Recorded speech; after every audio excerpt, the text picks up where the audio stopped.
Nobody was injured on the flight. Southwest wouldn't say where the bird struck the plane, but passengers say crews were looking at a damaged wing.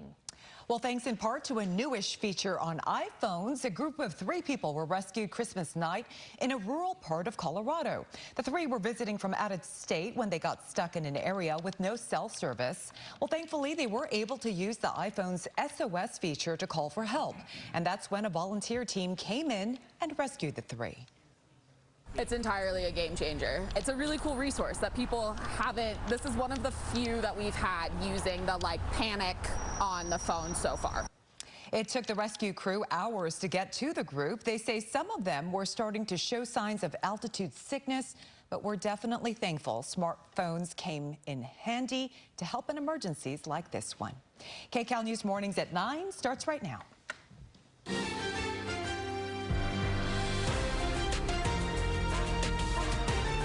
This is Kcal News Mornings.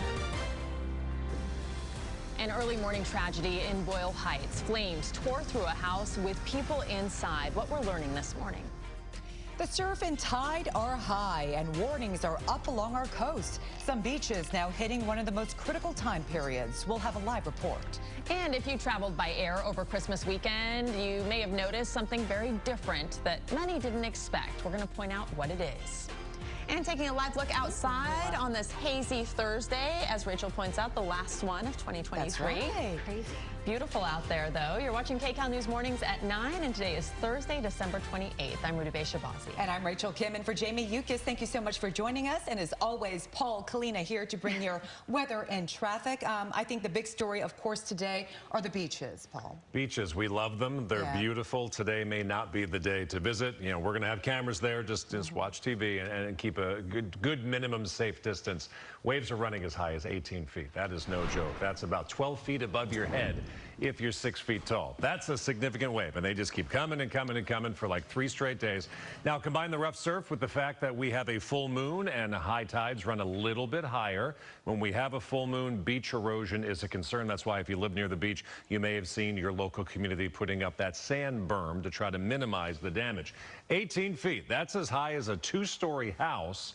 And those are some of the waves that we expect in Ventura County for the next 3 days. They could even be higher than that, but some of the sets will be running 16 to 20 feet. So high surf advisory for Orange County. Now you're farthest from the storm, but this is still significant. 6 to 12 foot waves, high risk of rip currents. LA County, including Malibu, 6 to 12 foot waves. Closer to the event and just geographically speaking, this is a higher likelihood of seeing damaging waves. This would be Ventura County, the west facing beaches, including Oxnard and Ventura, 12 to 18 foot waves with sets even higher than that. Another issue today is fog. Widespread fog continues in the Inland Empire. Riverside, your visibility is only 1 mile. It's 50 degrees outside. Things are getting better around Camarillo, where it was very foggy this morning. Still reduced visibility, 3 or 4 miles for the LA Basin and also the San Fernando Valley. Chino, 2-mile visibility. San Bernardino, 1/4 of a mile. And Temecula, only 1/2 of a mile visibility. So we've got the stuff at the beach, we've got the fog, we have an air quality alert. Aside from all of that, the sun does come out late this morning. 69 degrees in Los Angeles, 72 for our warmest valleys. I didn't even talk about rain yet. We need to, because there's rain coming for the holiday weekend. More on that in a second. Let's talk traffic. Hi, good morning. So unfortunately, I am covering this deadly crash right now, Winnetka Avenue. This is right near Nordoff. We do have lanes blocked off. We do have a rover on scene. I saw a glimpse of it earlier. It was significant damage to all the vehicles involved on that front end and lots of debris in the roadway. So because it is a deadly crash, it will be here for a while. It's just south of the 118 and also west of the 405. We also have some delays heading into downtown right now. That's leaving Hollywood on the 101 and road work on the 10 west from Atlantic to the 710. We have 1 lane blocked off there. You can't take the 60 or the 210 to get around that backup.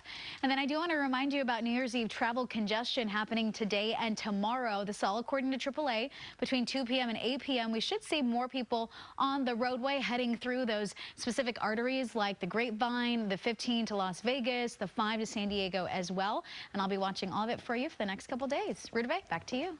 Kalina, thank you. Heartbreak in Boyle Heights, where 1 woman died while trying to escape during a house fire. 2 others were rushed to the hospital in critical condition. Kcal News reporter Rick Montanez has the details. And we are standing in front of the home that burned, but right now LAFD trucks are here blocking it. The medical examiner's office has responded here to recover the remains of the woman who was killed in this overnight fire. The LAFD says it appears she was trying to get out of the home, made her way to the front of the home, and was found dead just outside on the porch. We can show you some video from overnight of what this scene looked like. The house was fully engulfed, firefighters say, when they responded here minutes after the call came in. This was just before 4:30 this morning, but they say there was so much smoke and flames they were not able to get into the front of the home, so they had to go around to the back to try to get their way inside to see if there were more people in the home, which they found 2 other people inside. So there was no bars on the windows on this for as far as egress, but there was some excessive storage inside the home. At this time, it's unknown if there's smoke detectors that were working inside there, but it's a good time to remind people that smoke detectors do save lives and early notification can possibly save lives. A total of 5 people here when this home